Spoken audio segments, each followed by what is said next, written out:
Hey friends.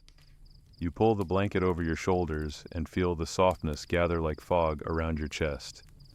Outside your window, a lazy breeze rolls across unseen rooftops, brushing over chimney bricks and drying lines hung with sleep-dampened sheets. Somewhere in the distance, a church bell tolls, just once, and then surrenders again to silence. The kind of silence that stretches thin and long, like warm honey over toast. A silence that makes you feel like time's bones are creaking in the dark. So before you get comfortable, take a moment to like the video and subscribe, but only if you genuinely enjoy what I do here. And hey, drop a comment with your location and local time. I love seeing where in the world you're tuning in from. Tonight, our journey doesn't gallop or glide. It trudges, slowly, steadily, the way heavy boots sound on cobblestone at dawn, when all the decent folk are still inside, pretending not to hear. It begins in a town square, mud-slicked, fly-buzzed, and hung with the kind of tension that makes bread go stale in your hands. Because today, unfortunately, is someone's last. It starts like this. You're awake before the sun, not because you're nervous, but because you can't not be. Your sleep is always a jittery, half-soaked sort of thing, more like lying down than truly resting. The streets are damp, still bleeding last night's rain, and the mist is settling low enough to mouth the ankles of every half-timbered building like it's tasting them. The church bell rings once, twice, then a pause. That pause always gets you, not because it means anything, but because it doesn't. It's just the bell ringer adjusting the rope with cold fingers, not realizing his silence echoes louder than the clangs themselves. You walk to the square, carrying the same small satchel you always carry, a cloth for wiping, a rag-wrapped stone to sharpen with, and a blade that's older than your career. The steel sings when you tilt it just right. You stopped noticing that years ago. Now it's just habit, like blinking, or regret. By the time you arrive, the crowd has begun to thicken. Townsfolk with pale cheeks and pointed elbows jostle for position behind the rope line, trying to get the best view without being too close. The baker's son pretends he isn't fascinated. He is. He always is. They don't look at you, not directly, they look around you, through you, like you're just a functional part of the scaffolding. Which is fine, you prefer it that way. The platform is slick this morning, and you make a note to step carefully. Your boots still bear the bloodstains from last week's debacle, when the prisoner lunged at the priest mid-confession and managed to spit directly in your eye. That was a memorable one. You remember the priest laughed later in the tavern, said it reminded him that even condemned men still have timing. The gallows looms to one side, but today isn't a hanging, it's a beheading, which means your tools, which means your stage. A table's been set up, unceremoniously, with 2 rough stools, one for you, one for the soon-to-be former living. You test the leg. Wobbly. Of course it is. Historians still argue whether towns scheduled executions based on market days, or market days based on executions. In truth, it probably depended on whether the mayor liked crowds. Some towns made a real event out of it. Vendors, music, even dancing. Yours is more modest, but people still bring roasted chestnuts and look inconvenienced when they spill them during the final moments. The prisoner arrives under guard, hooded, shackled. You don't look at his face. You've learned not to. Faces stick with you. Faces whisper in your ear when you're half asleep, asking if you remember the sound their throat made when it let go. There's always that one moment before the act where everything is too quiet. Even the birds pause. No joke, you've watched it. The crows on the bell tower fall still, like they're listening, and then, down! There's a reason people flinch when the blade hits. It's not the sound, it's the lack of it. Your best work is when there's no second sound, no restrike, no correction. That's the real artistry, if you can call it that. Most don't. You stand there for a second, breathing through your teeth. You wipe the blade on the cloth, fold it like a handkerchief at a funeral, and step back. The crowd disperses with the same energy as a rain cloud lifting. No one claps. That's not how it works. They just dissolve. Back to bread and chores and gossip. You might as well have been invisible. Except to the boy. There's always a boy. This time, it's the Cooper's youngest. Red cheeks, big eyes, his mouth still sticky with something sweet. He doesn't look away, he doesn't blink, he just stares. You nod at him gently, not a warning, not encouragement, just recognition. Someday he'll remember this. Maybe he'll talk about it. Maybe he won't. You didn't want to be this, no one does. And yet here you are. The town needed someone. And everyone else stepped back just far enough. You walk home alone, as always. A woman opens her window to throw dishwater and pauses just long enough to recognize you, then slams it. You're not offended, you're used to it. You even like the solitude, sometimes. You reach your door, the old one with the leather hinge that always creaks. You hang the satchel, sharpen the blade, clean, sit, eat whatever's left, and stare at your hands. They don't look like a killer's, but they don't look like yours either. Not anymore. You never exactly applied for this job. There wasn't a sign posted outside the guild hall. No parchment nailed to a board saying, "Now hiring. Head removal specialist, must bring own axe." No, it just sort of happened.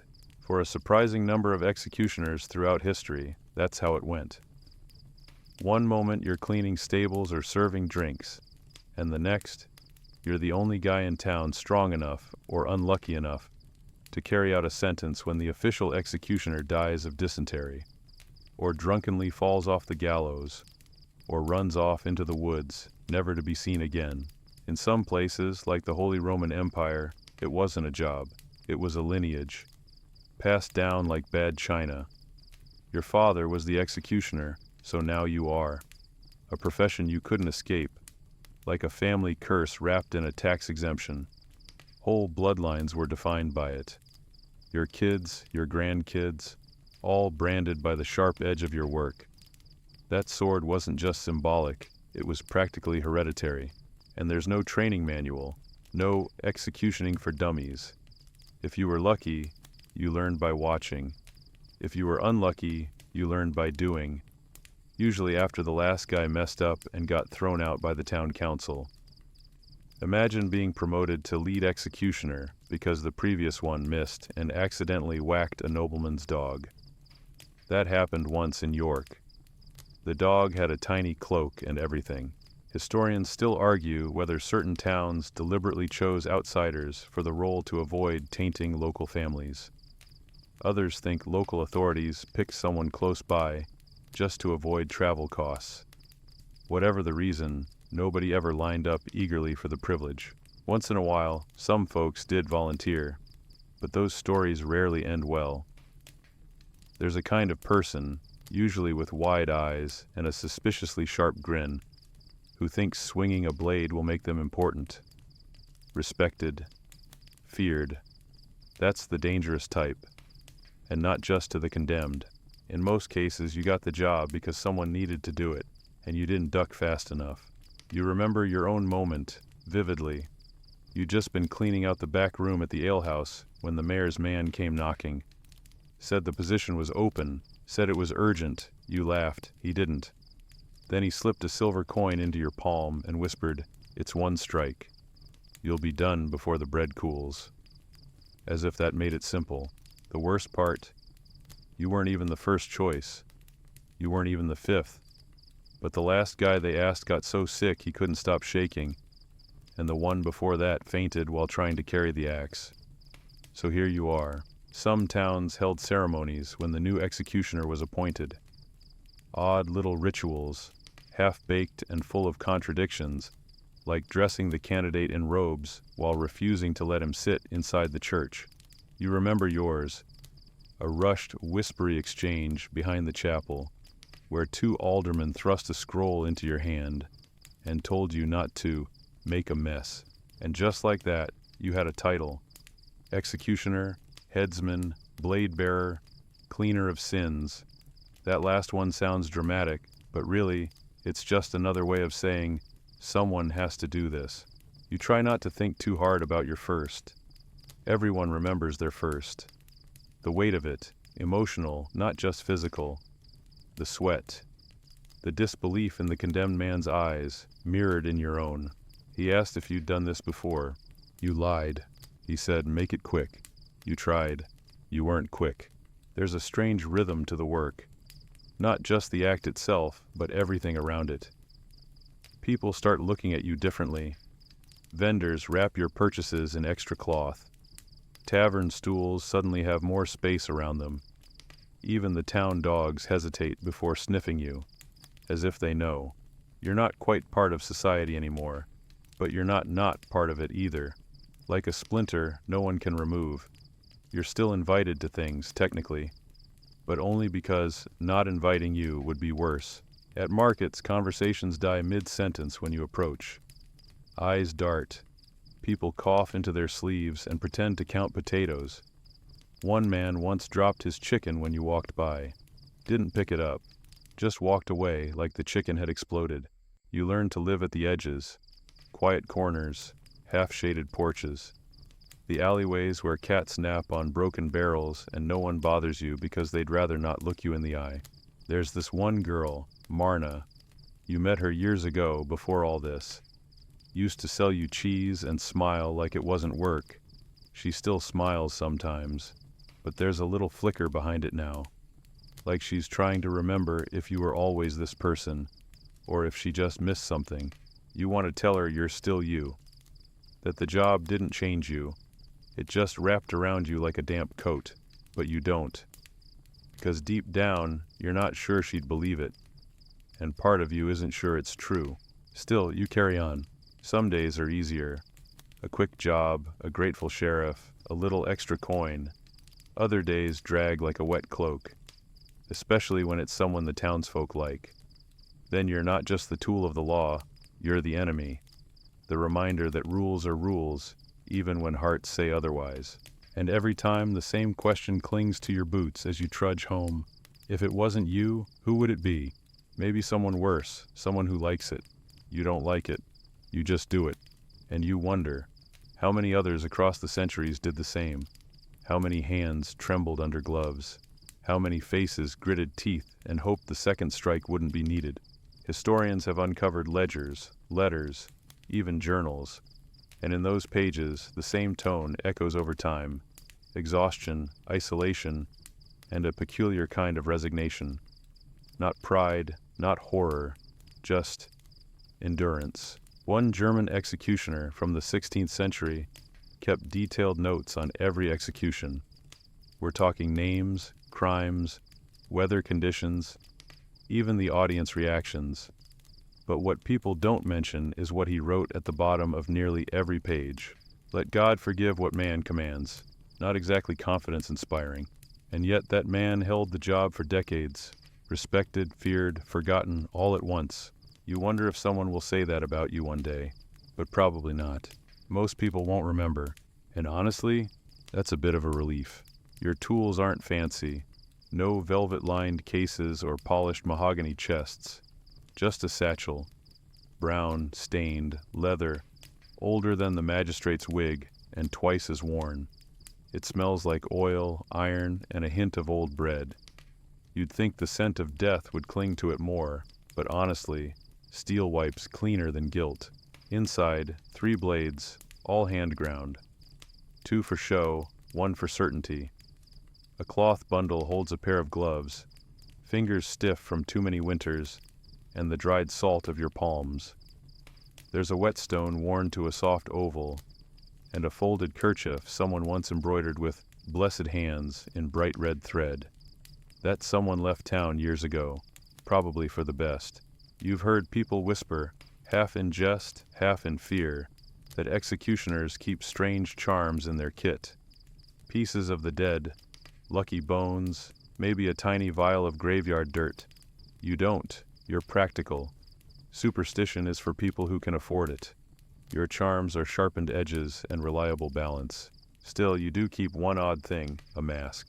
Not the full-face kind you see in plays or paintings.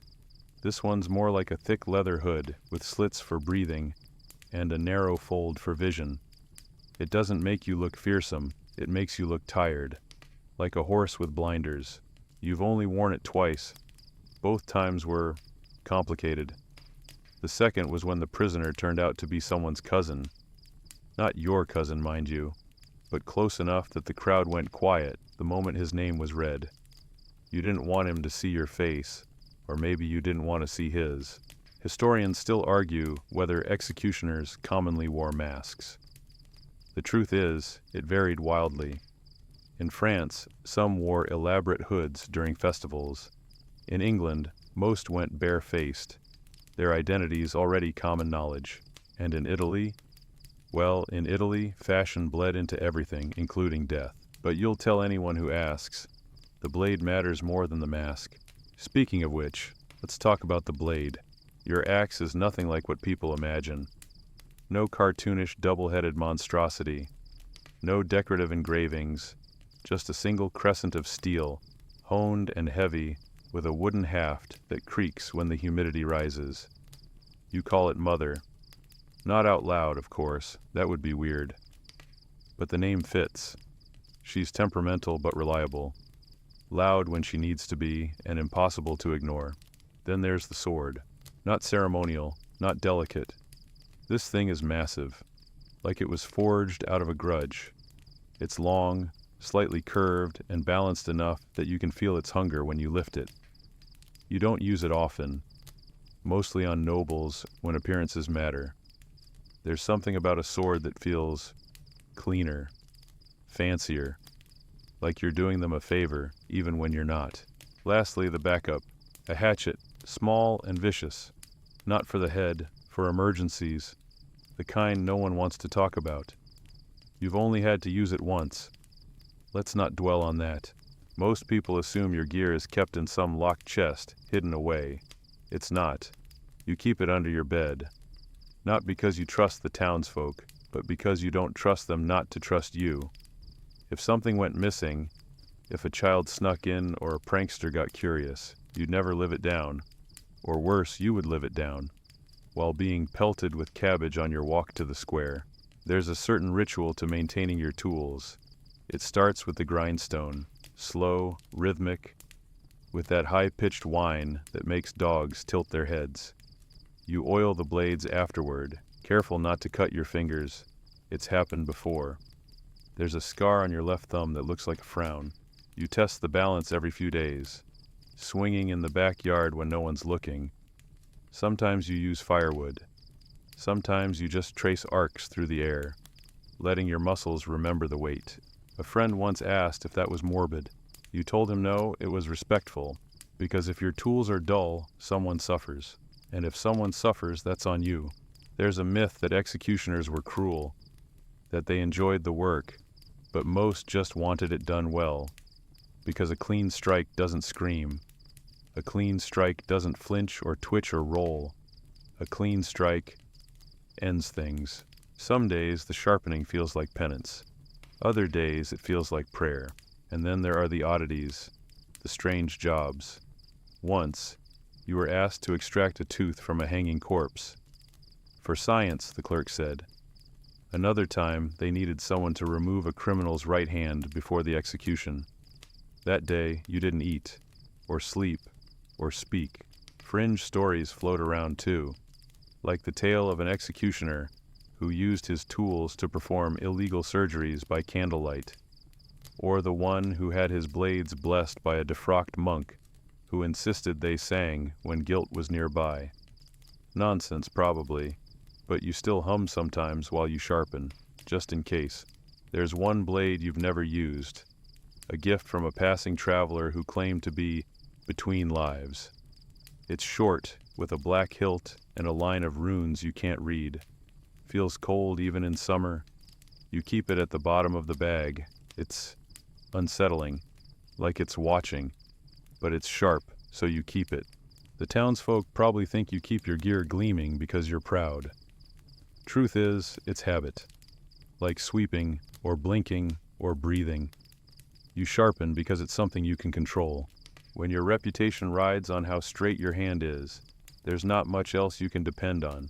No one thanks you for a well-kept axe, but everyone remembers when the edge falters. You remember too. And when the wind rattles your shutters at night, you reach for the blade beneath your bed, not because you think someone's coming, but because it's comforting. In a world where everything seems to fray, at least your edge still holds. You know what no one tells you about being an executioner? People will look you dead in the eyes when they need you, and then pretend they don't recognize you 5 minutes later. You're the public secret. Everybody knows you, but nobody knows you. It's an odd kind of fame, the unwanted, untouchable kind. Take the marketplace, for example. You need apples, you like apples, but if you walk up to Marius the fruit seller, he suddenly forgets how to count, or he calls his apprentice to handle the order while he goes to rearrange some plums in the back. Last time, he actually stepped into a barrel just to avoid you. That took effort. It's not hatred, not exactly. It's something closer to superstition. Like you carry invisible grime. People don't want it on their hands or near their food. You've seen it happen to others in your profession. In some towns, executioners weren't allowed to live within the walls. Not officially banned, but gently guided toward the outskirts. One German city required its executioner to walk a separate route to church. In another, he couldn't even attend at all. Had to listen through the walls if he wanted the word. Historians still argue whether this exclusion was moral or just plain awkward. Did people genuinely fear spiritual contamination? Or did they just feel squirmy about mingling with the guy who sliced off heads on Tuesdays? Either way, you feel it every day. You buy bread from the baker's wife. She wraps it tightly, never meeting your gaze, and always sets it down on the counter rather than placing it in your hand. Once you tried to make small talk. She blinked, smiled politely, and then handed you a loaf without flour. You thanked her anyway. What else can you do? It's a strange duality. The town needs you. Justice demands an arm, the law demands a blade.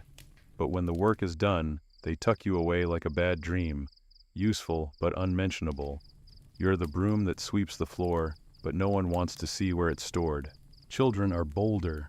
They haven't learned yet. They stare openly, ask questions. One once asked if you sleep in a coffin. Another wanted to know if you eat meat with the same knife. That one earned a scandalized gasp from his mother and a swift tug on his ear. You didn't mind, at least they see you. But adults, they'd rather pretend you're not real. Even social gatherings, when they happen, become tightrope acts. Weddings, for example. If you're invited, which isn't guaranteed, you'll be seated next to the widow who doesn't talk and the uncle with no teeth. You'll get the soup last. Your name will be whispered when announced. And when the dancing starts, your cup mysteriously stays full. You've learned not to linger. And dating? Forget it. Sure, there's the occasional glimmer, a flirtation, a shared look over cider. But once your profession is mentioned, once the woman's friend leans in and whispers something like, "You know what he does, right?" That warmth cools fast. One even dropped her spoon when you introduced yourself. Soup went everywhere. You offered a cloth. She declined loudly. One town over, they treat their executioner differently. He's a drunk, mostly. Wears bells on his boots and sings when it rains. But they like him. Think he's funny. Harmless, they say. Probably because he botched a job once and fainted on the scaffold. People forgave him. It made him human. You, on the other hand, are competent, calm, consistent, and somehow that's worse. There's no room for mistakes in your trade, but no reward for excellence either. Do it well, and you're invisible. Do it poorly, and you're the villain. You once watched a butcher get applauded for slicing a roast cleanly at market. The crowd clapped.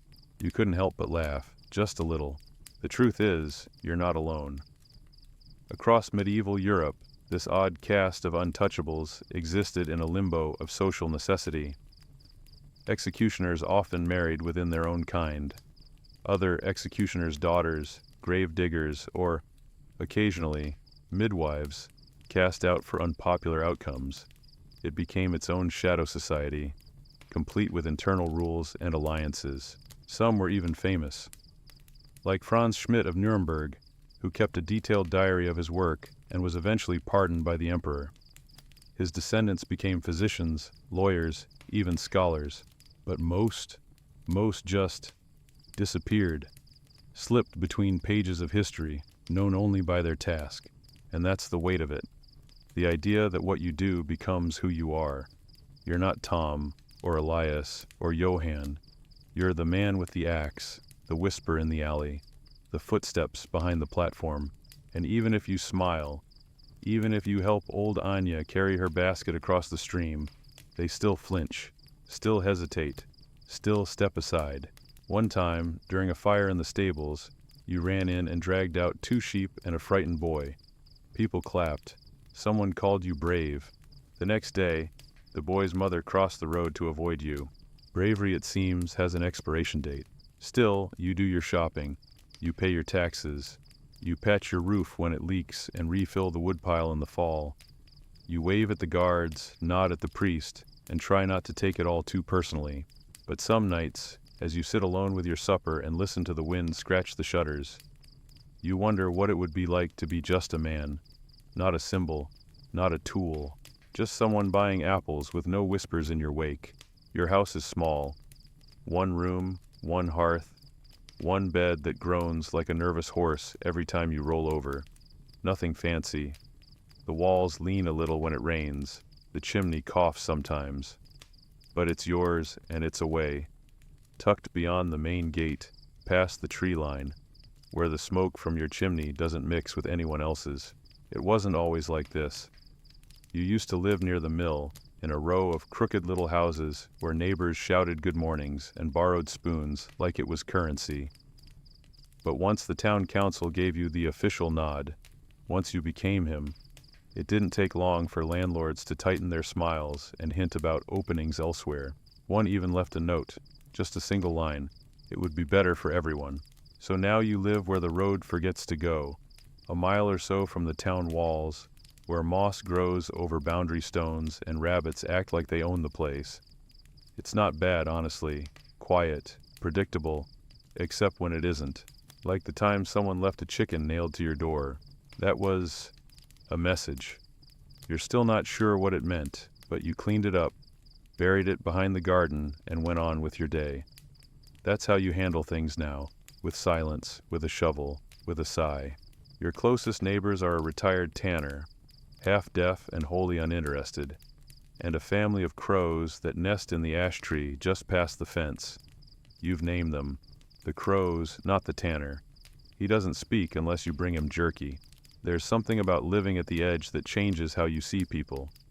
You notice how they carry their burdens, who walks tall, who drags their feet, who whispers instead of shouting. You've learned to read faces like weather, especially on execution days. Historians still argue whether this forced isolation was a form of punishment or just a practical decision. Some records suggest towns deliberately placed their executioners near graveyards to make disposal easier. Others say it was about optics. If justice must be bloody, let it at least be distant. Whatever the reason, you live apart, not exiled, but not quite included. You built the place yourself. Timber from the nearby woods, stone from the riverbank. Your hands blistered, cracked, then hardened. The roof leaks in the northeast corner during storms, but you patch it when you can. You could fix it better, probably. But there's no point making a palace out of a cage. Inside, everything has its place. Your tools, your books, a single plate and bowl. You keep things neat, orderly. It's the only kind of control you get these days. You've got a shelf with a few odd items. A painted stone from a child who thought it looked like a frog. A wooden horse left anonymously on your doorstep. A tooth from a wolf you didn't kill, but found already dead. It's a strange little collection, but it reminds you that life isn't just iron and law. Sometimes it's weird and a little soft around the edges. Once, a group of village boys dared each other to knock on your door. Only one of them actually did. He couldn't have been more than 10. Said he wanted to see the mask. You showed him the whetstone instead. Told him it sings when it's happy. He didn't blink. Just nodded like that made perfect sense. He's the one who left the painted stone. There's a rhythm to your days. Wake, wash, sharpen, eat. Walk the perimeter, listen. Sometimes the constable sends a message, a scrap of parchment tucked under a stone or tied to a stick. 3 days. Dawn. Churchyard. That's how they summon you, like a storm warning. You don't go into town unless you have to. Not out of fear, those days are gone, but because walking through the main square still feels like threading a needle with your teeth. Eyes on you, mouths pretending you're not there. The children glance, the adults flinch, so you keep to your road, your fence, your patch of earth. There's a bench beneath the ash tree where you sit some evenings, staring at the sky, watching stars emerge like silver pinpricks in the fabric of the world. It's quiet there, peaceful even. You think clearer under branches. Once a woman wandered down the path, lost probably. Her shoes were muddy and she carried a sack of herbs. You offered her water. She accepted. She didn't recognize you. That was the best part. She asked what you did out here. You told her you were a gardener. She smiled, and for a moment, you almost believed it. There's something sobering about building a life just far enough away that people forget your name until they need it. Like being the last candle in a dark hall. You burn quietly, you wait. Sometimes, that waiting feels like its own kind of sentence. But other times, you look out across your small garden, past the crooked fence and the bending trees, and you feel something like peace. Not joy, not pride, just stillness. And for someone like you, stillness is a kind of grace. Because while the rest of the town sleeps safely in its stories about law and order and consequences, you live where the stories end, where the ink runs dry, where the blade falls. And in between those moments, you plant potatoes. You mend a coat. You listen to crows. You exist. The pay's not bad. That's the first thing most people get wrong. They assume it's all duty and damnation, but there's coin in it, real coin. Enough to keep you fed, warm, and occasionally a little drunk on a cold night. In fact, in many towns, the executioner made more than the blacksmith. Sometimes even more than the mayor, depending on how many sentences had been passed that month. But it's not just about the silver. There are perks, odd ones, some spelled out in contracts, others whispered through the walls of history like folklore and work clothes. For example, you don't pay market tax, not officially. Technically, your presence is considered a public service, which means your turnips are cheaper, your bread is untaxed, and your meat, well, it's often discounted out of pity. Not that the butcher looks at you while handing it over. Then there's the death fee. Every execution comes with a small bonus, a little pouch discreetly passed your way after the deed is done. It's not much, but it adds up. Enough to keep the roof mended and the blade oiled. And when the law calls for dismemberment, hands, ears, branding, that sort of thing, that's extra. You once got a chicken and 2 jugs of plum brandy for removing a thief's left hand. Payment in kind, they called it. You still don't like plum brandy. Reminds you too much of that day. The chicken was fine, though. There's a strange barter system that develops around your work. People don't want to be seen paying you, but they also don't want you unhappy. So they leave things.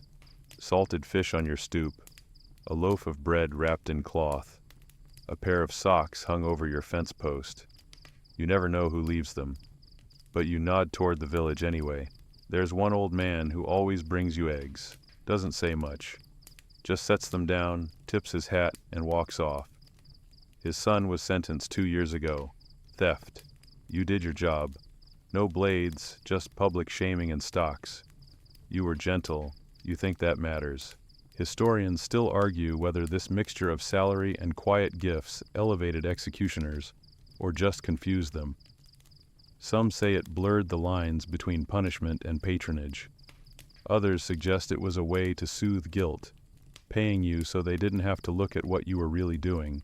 But here's the strangest perk of all: rights of the condemned. In some regions, the executioner had first claim to the clothing of those he executed: belts, boots, even jewelry. Occasionally, someone would come in wearing a fine cloak, and you'd find yourself silently hoping he didn't have a pardon in his pocket. You never sold the clothes. That felt wrong. But you did trade a pair of boots for a winter coat once. And you still use a belt that came from a man who insisted, even with the noose tightening, that it was made from dragon hide. It's not, but it holds up well. Then there's the medical angle. See, you're not just a blade. You're a curiosity. Physicians sometimes request access to the bodies. Purely scientific, they say, as if science can explain why one man's eyes stay open longer than another's.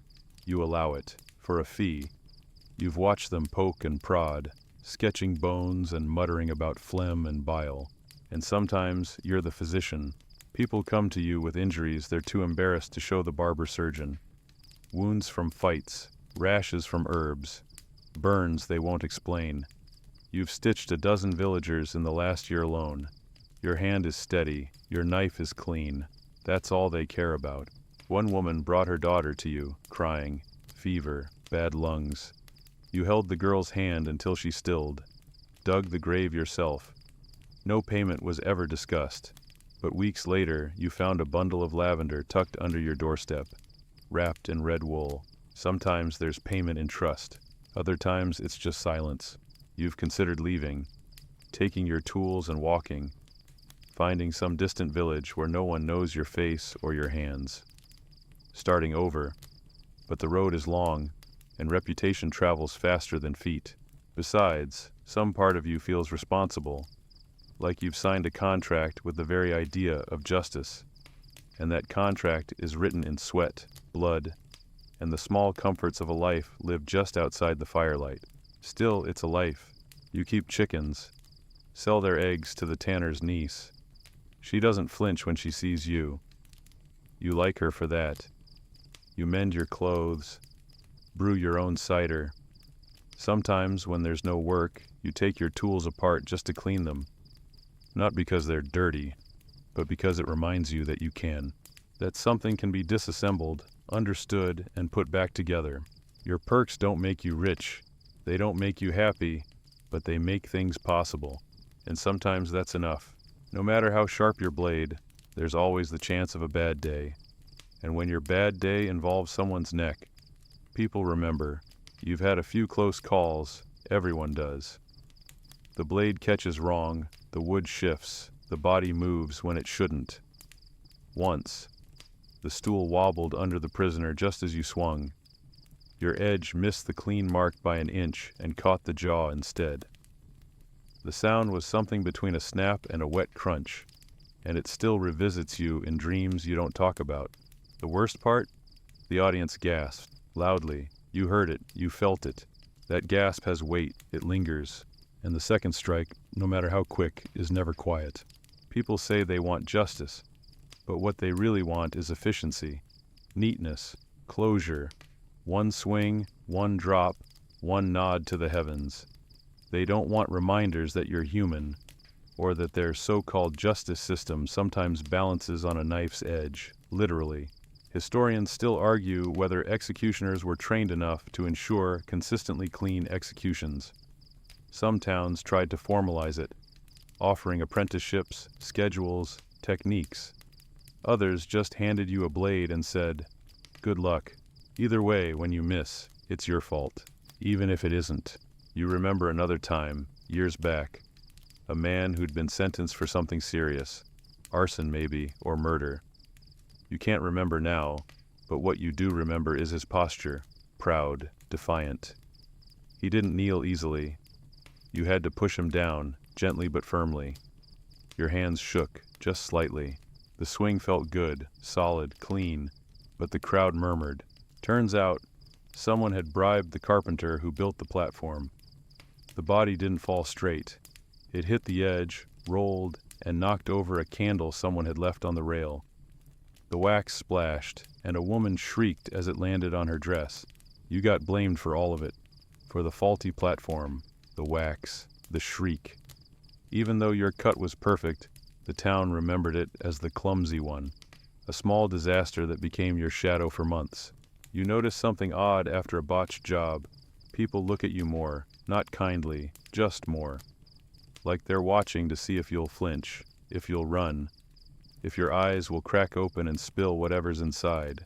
And no one lets you forget. There's a barber in town who always says, "Steady hands," when you pass by. A joke, clearly. A dig. Once he added, "Let me know if you ever want me to take a swing." You smiled. That was easier than answering. It's not just about the miss, it's what follows. People write songs, bad ones, rhyming little horrors muttered by drunks or sung in cruel corners of the market. One had a line about the swing, the slip, and the man with the lip.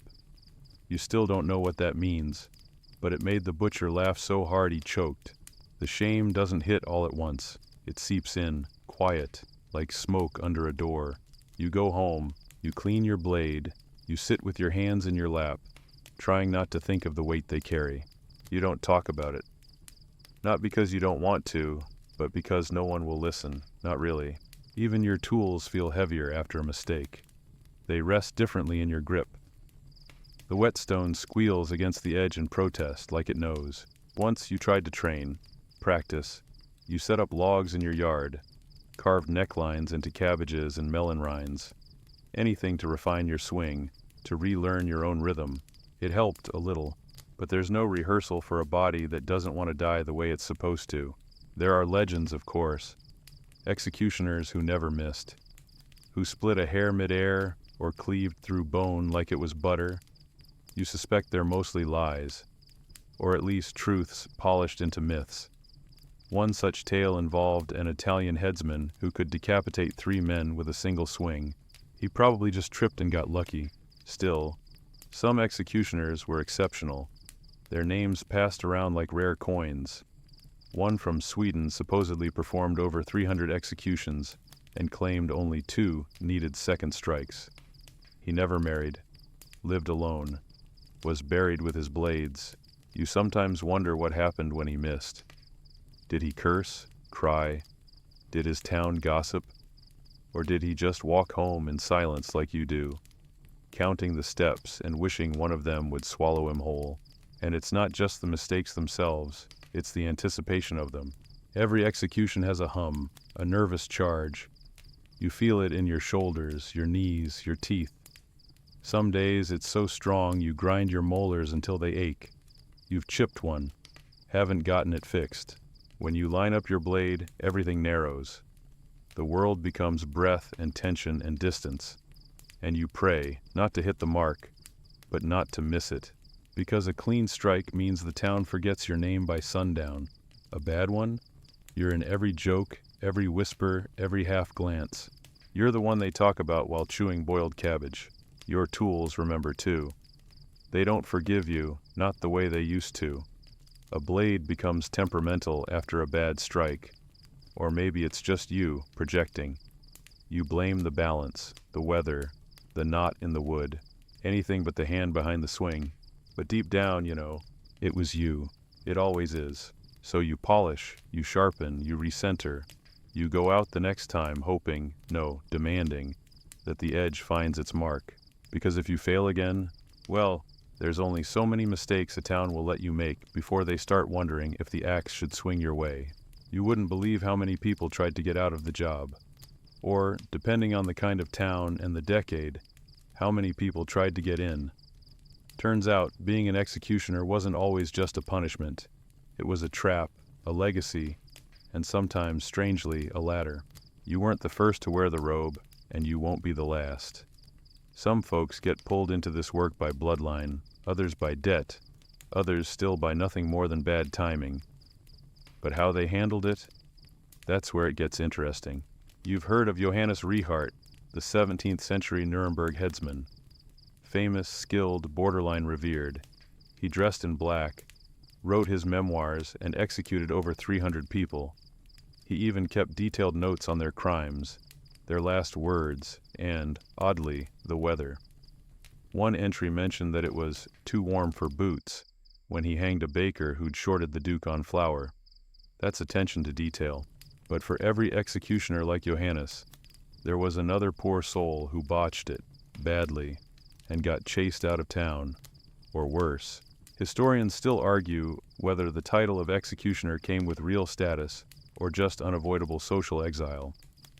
In France, the Sanson family held the position in Paris for over 6 generations. They were feared, yes, but also respected. They became as much a part of the justice system as any judge, maybe more so. The last one even witnessed the fall of the guillotine age and retired quietly with a library and a reputation. Not a bad ending, but those are the lucky ones. In your own town, a man named Elric held the post before you. Not for long.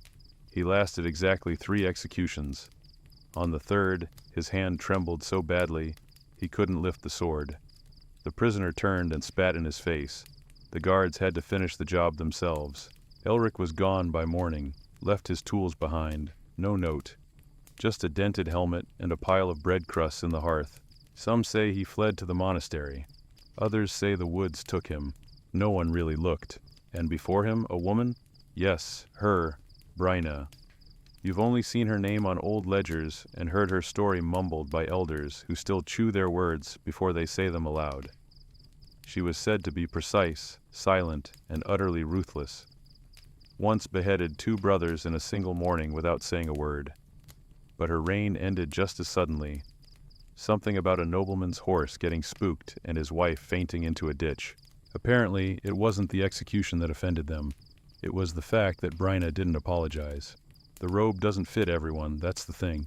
It's not just a job, it's a role, a weight. Some folks step into it and discover they can't lift it. Others lift it too easily, and that's more dangerous. You knew one man, distant town, distant time, who took to the work with unsettling joy. Whistled while he worked, took souvenir buttons, talked about tendons like they were pork strings. They said he once kissed a blade clean in front of a crowd. People cheered at first, then people stopped showing up. The job stopped too. No one wants to look into the eyes of someone who likes what they do too much. That's where the line is drawn. You're allowed to be grim, you're allowed to be silent. You're even allowed to be strange, but not eager, never eager. And so, most of us, we walk a narrow road. Too cold, you're accused of cruelty. Too soft, and they think you're weak. It's a game of facial muscles. The right expression, the right tone. Stoic, but not smug. Human, but not too human. After all, you still have to lift the axe. Some would-be executioners failed before they ever got to the scaffold. One fainted at the sight of blood, his own, from a shaving cut. Another kept dropping his blade, not during the act, just while carrying it. They made him a grave digger instead, and then there are those who become famous. There's a legend of an Englishman named Merrick who was so accurate that nobles requested him specifically. Like ordering a particular vintner to uncork your final bottle. They say he even wore white, which feels a bit too theatrical, but still. His clients, if you can call them that, died quickly, quietly, and cleanly. No fuss, no drama. Merrick's blade sang, they said. No one sings about you, which is fine, probably better, because the robe isn't just cloth, it's memory. It clings to the skin even after you hang it up. It smells of oil and sweat and something else, something heavier. You keep yours in a chest, folded like an old flag. You don't wear it often, only on the formal days. But when you do, you feel its weight across your shoulders like judgment. You've tried to pass the robe once, just once. A young man, big shoulders, calloused hands. Seemed steady. You showed him how to wrap the leather around the haft, how to test the swing. He listened, nodded, asked questions. But the morning of his first trial, he didn't show. You found the robe on your fence, folded, damp with dew. No note. You put it back in the chest.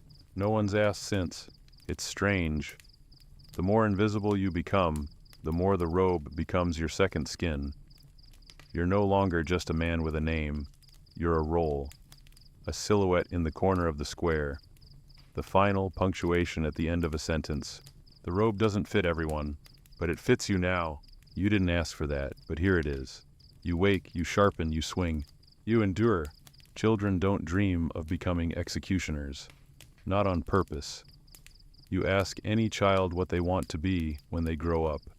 squire, merchant, healer, even thief, and they'll shout it with a gap-toothed smile and jam on their chin. No one ever proudly declares, "I want to swing the axe." But sometimes they grow into it anyway. Sometimes they're born into it. You've known more than one apprentice in your time. Some you taught directly, others you simply watched, from a distance, seeing yourself in the way they flinched or didn't. The role doesn't always skip generations.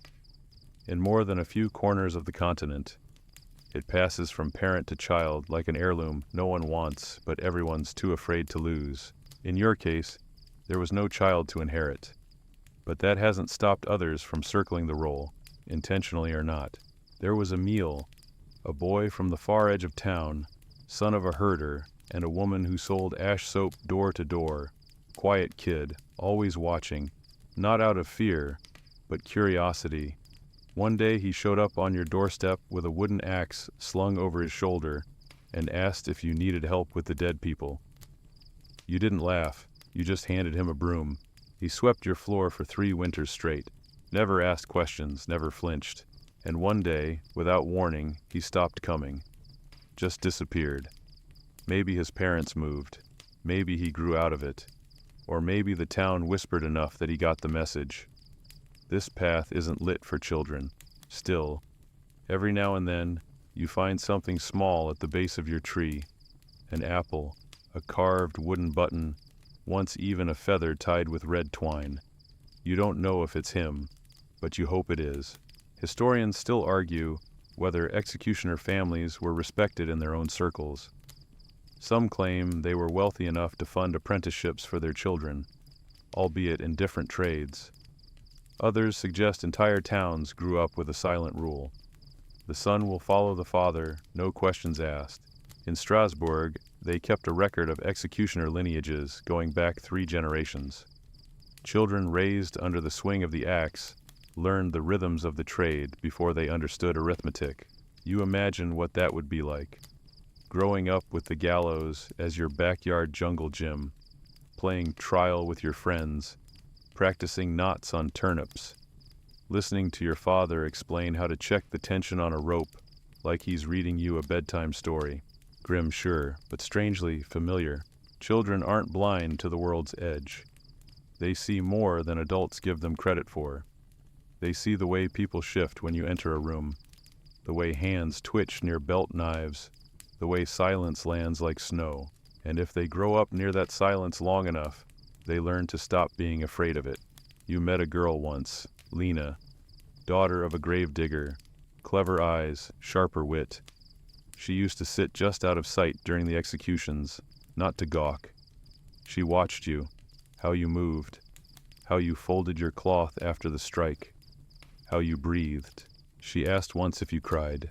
You told her yes, sometimes. She said she didn't think that made it better, just sadder. You agreed. She grew up and left, last you heard. Off to the city to be a midwife or a nurse or something in between. She had good hands, and she never asked stupid questions. Not every apprentice comes with a formal invitation.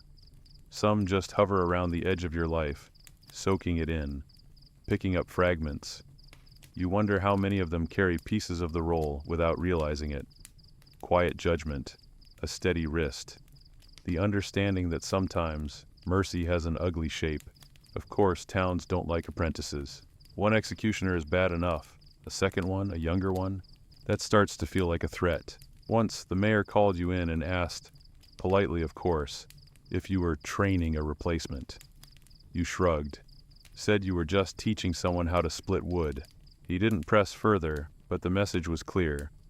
No legacy, please. No doubling the discomfort. Even the notion of an executioner's apprentice gives people the shivers. It feels too close to grooming a shadow. Too close to saying, we expect this cycle to continue. And they don't want that.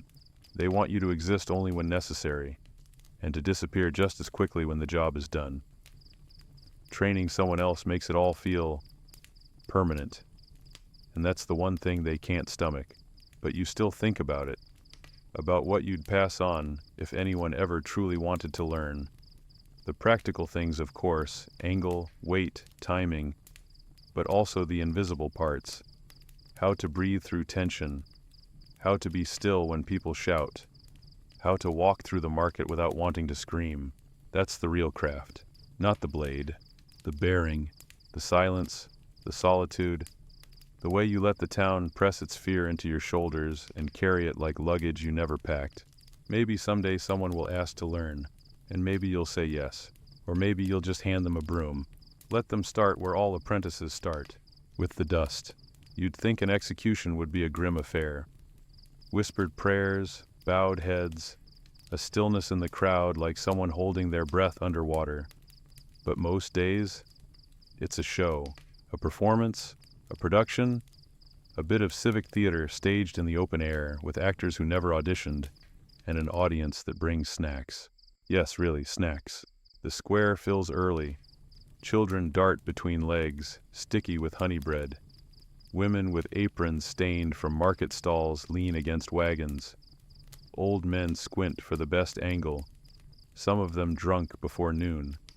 There's chatter, laughter, even flirting in the air, like it's a fair or a wrestling match, or the kind of sermon where the preacher gets particularly fiery. The condemned hasn't even arrived yet, and already someone's trying to sell roasted chestnuts at twice the usual price. You once saw a man juggle apples while his friend took bets on how many swings it would take. The prize was a bottle of cider. You didn't ask who won. Historians still argue whether public executions were intended as warnings or entertainment. Truth is, they were both. Justice served with a side of theater. Moral instruction, yes, but also a good excuse to skip work and see if today's head rolls differently from last week's. You become a kind of stagehand in all of it, part of the act. You stand there, still and hooded or bare-faced, sharpening your blade slowly, rhythmically. Everyone sees you. No one sees you. You're as much a part of the scenery as the scaffold. There's even a rhythm to the performance, the reading of the sentence, the final words, the pause for drama, the swing, the gasp, the cleanup. You're expected to play your part with precision. No stumbling, no wavering, no jokes. This isn't a farce after all. It's death, but death with structure. Like a particularly unpleasant opera, the clergy often participate too. Sometimes they speak in booming tones, calling for repentance and mercy. Other times, they barely whisper, just a murmured prayer and a splash of holy water that doesn't reach past the toes. They never stay long after the body falls. You've seen crowds react every which way. Some cry, some cheer, some faint. You once saw a couple kiss as you stepped back from the platform, like the moment stirred something in them. Love or fear, or just the need to be alive. Strange what mortality does to people in public. There are vendors who only show up on execution days. They sell little flags, dried apples. Occasionally, someone tries to sell gallows charms, twine wrapped around an old nail or a pebble blessed by the shadow of the noose. You don't ask questions, you just hope they aren't using your name. And then there are the people who bring their children. You never quite understood that. Maybe they think it's educational, teaches discipline, instills fear, or maybe it's just something to do on a dull Thursday. Either way, you've seen more than one wide-eyed child sitting atop their father's shoulders, gnawing on a plum and asking why the man in the mask isn't smiling. You're not sure what answer they're given, but the performance doesn't end with the swing. There's the aftermath, the cleanup, the procession back down the steps, blades wrapped, robes removed, tools packed. The crowd disperses, slowly at first, then like floodwaters receding. You're left with the platform and the smell, iron, sweat, and something else that never quite leaves the wood. Sometimes the body is left on display, a message. This is what happens. You've been asked to position the remains a certain way, facing north, hand unclenched, eyes closed, as if any of that changes the outcome. Once, a woman threw a garland of wildflowers onto the scaffold after the body was taken away. No one stopped her. No one knew what to say. You walked past it, didn't pick it up, didn't look back. There are people who follow the executions like a tour, wander from town to town just to see the deaths. They keep tallies, write down details. Some even sketch it. You've seen the drawings, exaggerated, theatrical, usually inaccurate. One had you in a crimson cloak holding a flaming sword. You wish your work were half that glamorous. Mostly it's just sweat and precision, and trying not to slip on your own shadow. Still, there's an odd kind of power in the performance. The crowd watches you. They lean in. They anticipate your every movement. For a moment, you have their complete attention, not as a man, but as an idea, as judgment made flesh.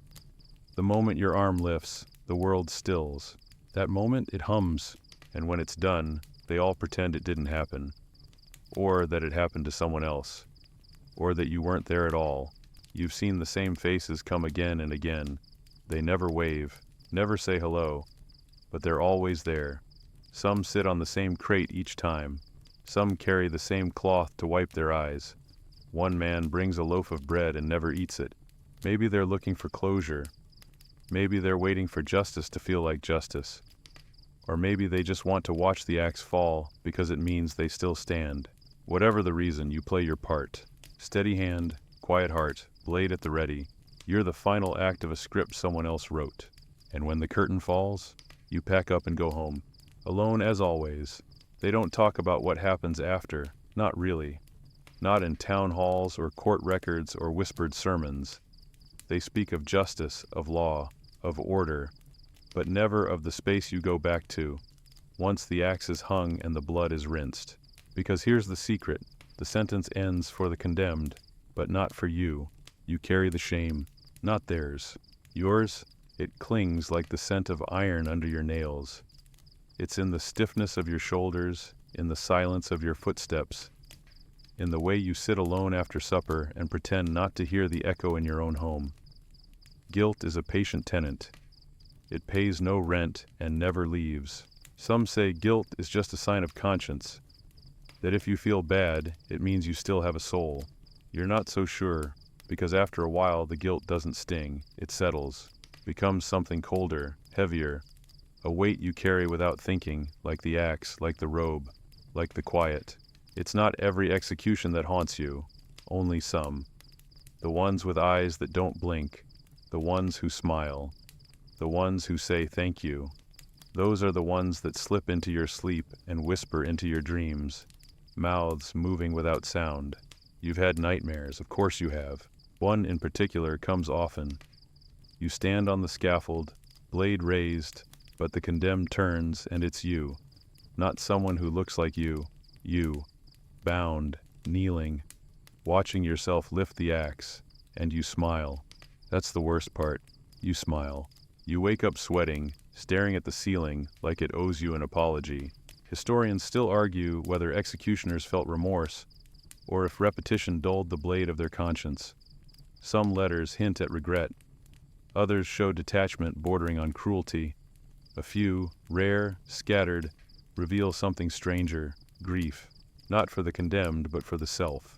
You understand that, because it's not just the town that sees you differently. It's you. You stop seeing your own face as yours. It becomes something else.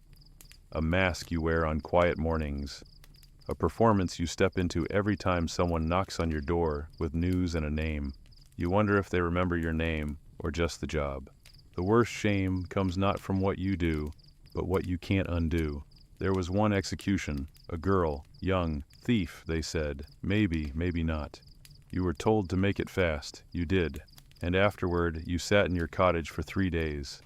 Didn't eat, didn't sharpen, didn't move except to stoke the fire. On the 4th day, someone left a pie on your step. You couldn't bring yourself to eat it. You watched it rot instead. The guilt doesn't scream, it sighs, long, low, tired. It follows you to the stream where you wash your hands, even when they're clean. It sits beside you when you eat. It watches from behind trees when you walk through the woods. And it's there in your voice when you answer the town clerk's summons. They never ask how you're doing.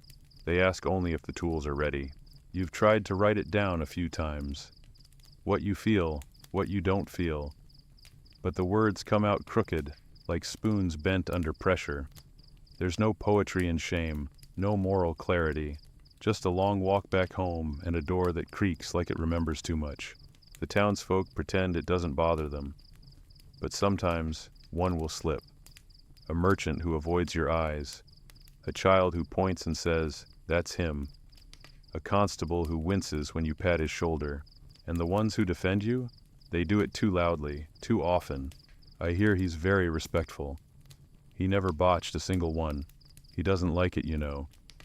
Of course you don't. But not liking something doesn't make it lighter to carry. There are rituals you do now. Not religious, just personal, quiet things. You light a candle on execution days. Always the same one, short, gray, unscented. You let it burn until the flame dies on its own. You never blow it out. That feels important. You keep a stone in your pocket during the act. Smooth, oval, no markings. You rub it with your thumb before you swing. Afterward, you set it on the sill. You've never told anyone about that. Not because it's a secret, because it's yours. A part untouched by duty. Some nights, the shame fades just enough for you to feel the stars again. You sit outside, wrapped in your old cloak, and let your eyes wander upward. You think about how small everything is, how far the light had to travel just to reach you, and you wonder if somewhere out there, there's a place where your name is unknown, where people look at your hands and see only skin, not sin. You wonder, and then you sleep, because tomorrow there might be another name, and your blade, clean, sharp, regretful, will be ready. You sleep with a knife under your pillow, not for ceremony, not for nostalgia, just precaution. A habit that started after your first execution and never went away. Some people carry lucky charms, you carry steel. Most nights it just lies there, cool and quiet.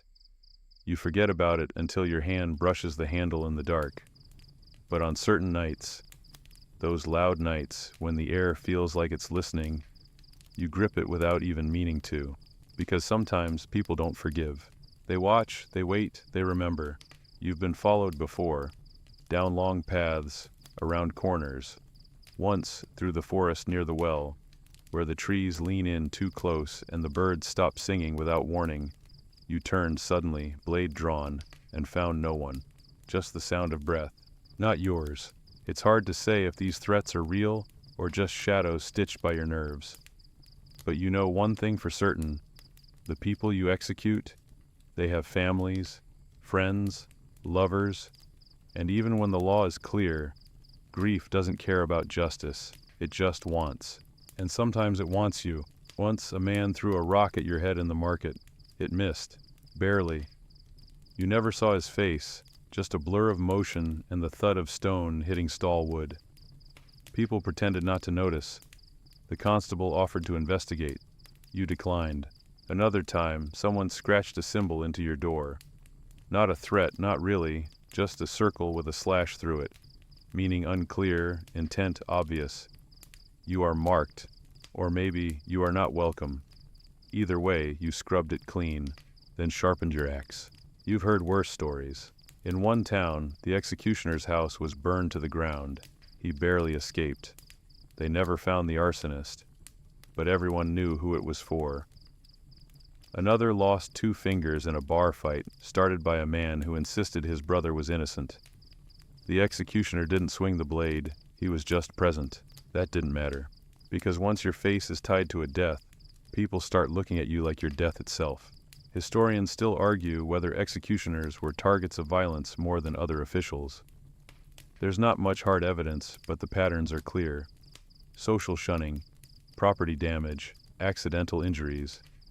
It doesn't take much to feel like the town is holding its breath, waiting for you to trip.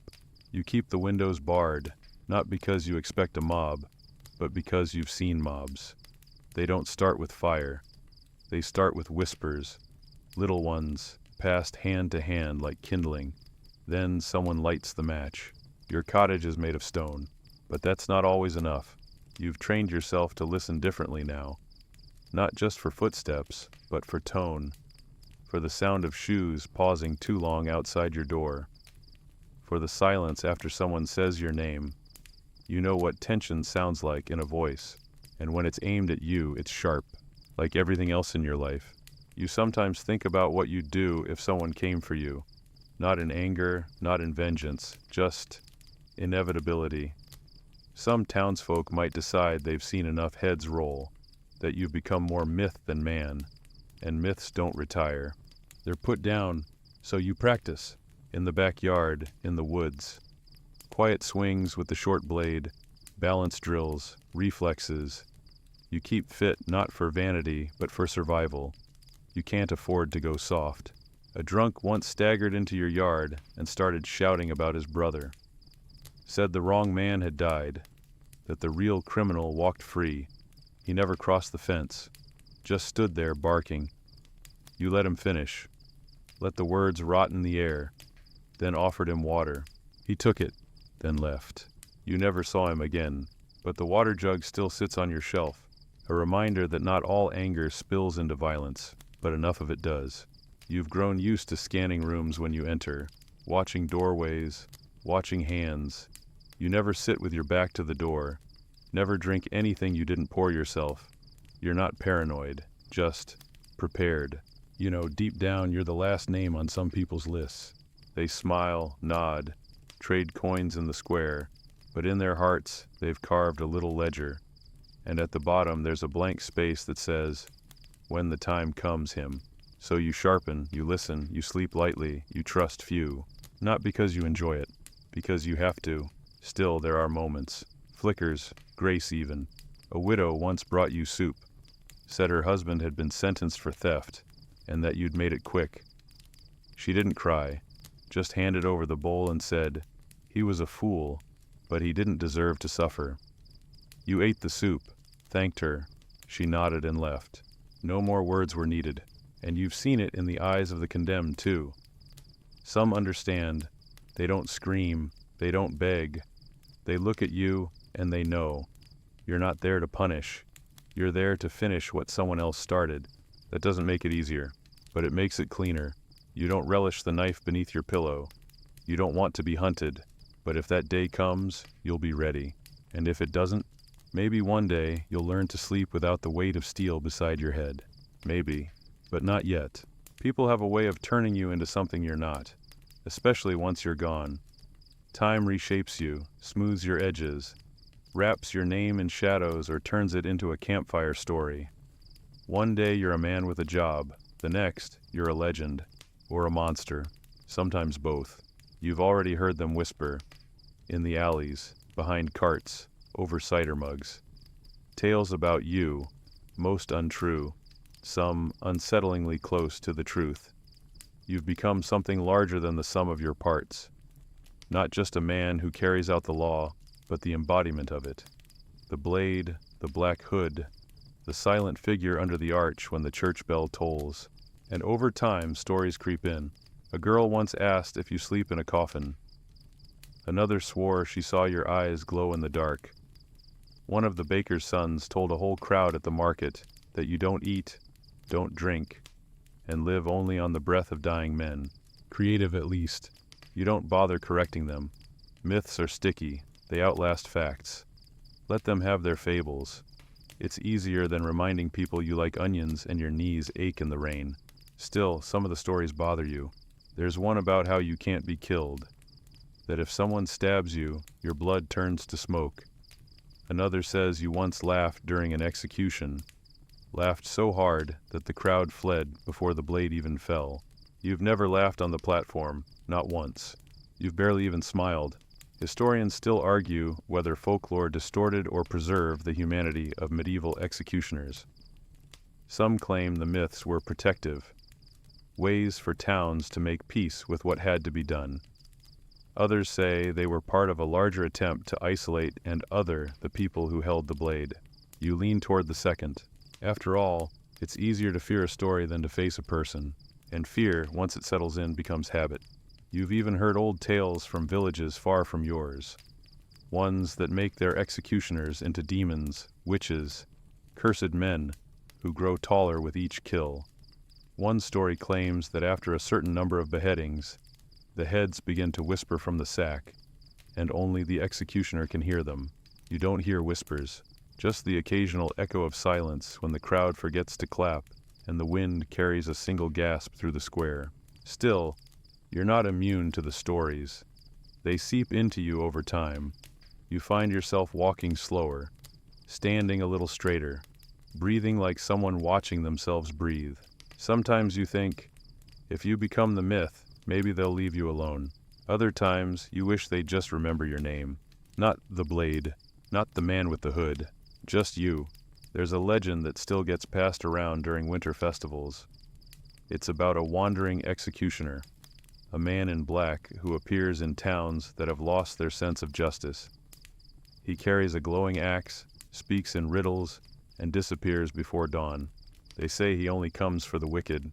You heard that one from a drunk merchant who didn't realize he was telling it to the executioner of his own town. You just nodded, as if hearing it for the first time. People want to believe in the myth. It's neater that way, cleaner. They can't stand the idea that justice wears cracked boots and gets backaches, that the one holding the axe also spills soup and forgets to trim the lantern wick. So they build stories, and those stories have power. A thief once turned himself in because he believed you'd come for him in the night if he didn't. Said he saw you in his dreams. Said you stood at the foot of his bed, whispering his name. You were home that night, playing dice alone and losing, but the story still did the work. Then there are those who turn you into a kind of holy figure. Strange, but it happens. They say your blade delivers not punishment, but peace. That you cut the soul free of the sin. A quick path to redemption. These people, usually old, usually alone, sometimes nod at you like you're a priest without a church. You nod back, polite, confused, a little unnerved, and deep down maybe you understand why they do it. People need to make sense of death. They need to believe someone holds the balance, that the blade is fair, that if they ever stood on that platform, you'd swing cleanly, swiftly, with mercy. Even if mercy has rough hands and a tired sigh. There's a boy in the village who carves little wooden figures, sells them for pennies at the square. One day, he offered you one. A small man with a cloak and an axe carved from pine bark. You asked, "Is this me?" He said, "No, he's the one who keeps the bad dreams away." You bought it anyway. It sits on your windowsill now, a myth guarding a myth. You wonder what stories they'll tell when you're gone. Will they say you vanished into the woods? That you were summoned by a bell that hasn't rung in 100 years? That you flew off on black wings? Probably. They won't say you were tired. That you tried to grow potatoes. That your knees creaked when you stood, and you missed your mother's soup. They'll say you never slept. But you do. Not well, but you do. And sometimes, in those fragile early hours when dream and memory blur, you wonder, was it better to become a story? Or to remain a man? It's not a job people train for anymore. Not in this new age, where heads stay attached and gallows rot quietly into the grass. Laws soften, kings fall, courts evolve. And slowly people begin to realize they don't need someone to swing justice. They'd rather sign it, seal it, stamp it in triplicate. You don't get called in as often now. The letters stop coming. The constable no longer walks your path. The town square goes weeks, months, seasons without the scaffold being swept. One day, you pass by and see weeds growing between the planks. Another day, it's gone entirely. Taken down, board by board, as if it had been some kind of stage set long past its final performance. You're not surprised. Just empty. A little relieved maybe, a little scared. You always told yourself this job was a burden. But now that the burden's fading, you're not sure who you are without it. Historians still argue whether the abolition of execution rolls was moral progress or just political expediency. Was it compassion? Was it decorum? Or did people just get tired of watching others die in public? The guillotine fell out of fashion. The rope got retired. And all across Europe, the men behind the blade were left standing on platforms with nowhere to swing. You hear the news slowly. It travels in crumbs. One town abolished beheadings entirely. Another replaced public executions with private sentencing. The new term is cleaner. It doesn't stain your hands. It doesn't require someone like you. Some executioners tried to adapt. They became guards, or grave diggers, or, oddly enough, clockmakers. One became a painter. specializing in portraits of hands. Another became a brewer, made beer with names like The Final Drop. A few tried to hold on, kept their robes folded and ready, but the towns moved on without them, slowly, politely, thoroughly. You've started cleaning less. The blades gather dust, not rust, just dust. You still oil them sometimes, out of respect, but the movements are slower, less urgent, ritual more than readiness. And the robe? It hasn't been unfolded in months. You tried it on last week, just to see. It hangs differently now, like it doesn't know what it's for anymore. The apprentices stopped coming. Not that there were many to begin with, but even the curious ones, those odd little boys with questions about weight and swing and sinew, they've found other obsessions. Books, machines, math, things that build, not break. The town doesn't look at you the same way now. They don't flinch. They don't glare. They just glance past. Like you're a broom someone forgot to put away. Useful once, now, just there. You're no longer feared. You're forgotten, and that's its own kind of silence. The first time someone called you sir in the market, it startled you. The woman at the bread stall smiled, genuinely, like she didn't know, or didn't care. You stumbled over your thank you. You still don't know how to feel about it. Some days, you try to imagine a different life. Not before, after. Could you be a gardener, a writer, a carpenter? You think about your hands, how steady they are, how much they remember. Could they learn something else? Do they want to? You begin to plant more. Potatoes, onions, carrots. Things that grow slowly, quietly. You check the soil every morning, like it's trying to teach you something. You watch sprouts emerge from the dirt and feel something tighten in your chest. Something not painful exactly, but sharp. You spend more time in the woods, walking, listening. The birds return your silence. The trees don't care what you've done. You meet a traveler once, young, curious, full of questions. He doesn't recognize you, doesn't ask about the axe, just wants to know if the road ahead is clear. You tell him it is. He thanks you, smiles. You smile back. That night, you sit by your fire and wonder if he'll ever know who you were, if the town will ever tell him, or if by then even they won't remember. Maybe that's the best ending anyone like you can hope for.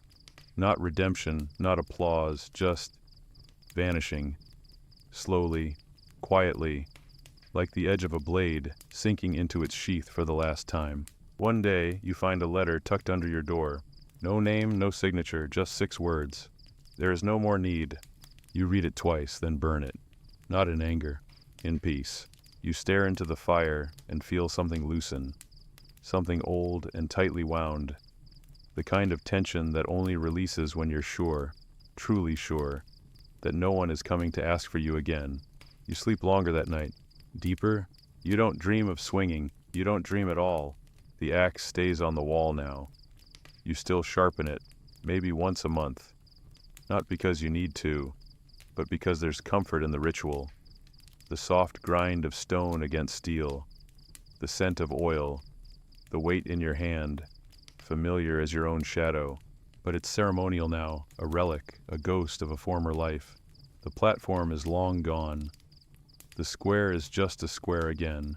Mud in spring, dust in summer, trodden flat by the same boots that once paused at the edge of judgment. The scaffold's corner posts have been replaced by flower carts. There's even a fountain now, though the water smells vaguely like metal on hot days. You try not to laugh at the irony. You visit sometimes, not to remember, not exactly, just to watch, to see what the town looks like when it isn't holding its breath. They don't stare at you anymore. Some nod, some wave. Most don't know who you are, or who you were. You're just another man with tired eyes and a limp that favors the left knee in cold weather. You like it that way. There are still whispers, of course. There always will be. A man can't wear the robe and not leave echoes behind, but the whispers grow fainter with every harvest. New children grow up with other fears, other bedtime stories, fewer masks, fewer ropes, fewer names spoken through gritted teeth. Historians still argue whether people like you should be remembered or forgotten. Should your name be engraved on plaques, taught in schools, or buried beneath the quiet soil, like bones best left undisturbed? You don't know. You only know that memory is a tricky thing. It doesn't ask permission. It chooses what it keeps. Sometimes it chooses kindness. Sometimes it chooses fear. But forgetting, that's its own kind of mercy. You still live in the same house. The tanner passed years ago, and now his niece tends the goats. She brings you eggs and doesn't ask questions. Once, she asked if you needed help fixing the roof. You said no, but she showed up with a ladder anyway. That day, you made stew for two. You hadn't cooked for someone in years. The robe is folded in the chest by the door. You haven't opened it in months. Maybe someday you'll burn it, or bury it under the ash tree, beside the stones that mark the animals you loved. Maybe you'll keep it forever, not as a trophy, just as truth. You wake early still, muscle memory, a body shaped by years of readiness, but you don't reach for the blade anymore. You reach for a pot of tea, for a warm cloak, for silence that isn't laced with tension. There's a bird that nests above your window now. Every spring it returns. Its song is high and hopeful. You used to flinch at sudden noise. Now you wait for that one. You write sometimes. Nothing grand, just notes, thoughts, observations, sentences that begin with, "I remember," and sometimes end in nothing. You never meant to leave a record, but your hands move anyway, as if trying to explain something words will never quite hold. The boy who brought you the pinewood figure? He's grown now, taller than you, has a stall in the market. Sometimes he waves when he sees you. Once he handed you a loaf and said, "I tell my son you were a kind man." You thanked him, then went home and wept quietly for an hour. No shame in it, no apology either. You're not a symbol anymore, not a cautionary tale, not a silhouette on the gallows at dusk. You're just a man with steady hands, a quiet garden, a past folded and tucked away like an old coat. And for the first time in decades, no one is coming. The night is soft tonight. The air cools gently at the edges, as if the world itself is exhaling after a long, silent vigil. The stars blink lazily above the treetops, scattering silver across the dark. There's no sound but the slow rustle of leaves, the occasional creak of wood settling, and the distant hush of a town finally asleep. You sit by the window, a candle flickering low beside you, watching the last shadows pull themselves quietly across the ground. The blade, once so vital, rests untouched. Dust softens its sharpness. It's not needed anymore, not tonight, not anymore. You close your eyes and breathe in deeply. The scent of pine, faintly sweet. The warmth of the fire lingers on your skin, like the memory of a hand once held. Your shoulders no longer carry the weight of names, of duties, of history, only the quiet ache of years past. You are not feared, you are not followed, you are not called. You are free, and as the candle burns low and the sky begins to pale into the earliest silver of dawn, you let your breath slow, let your muscles ease, let your thoughts melt into mist. You are safe, you are home, you can sleep now. Shh, sleep.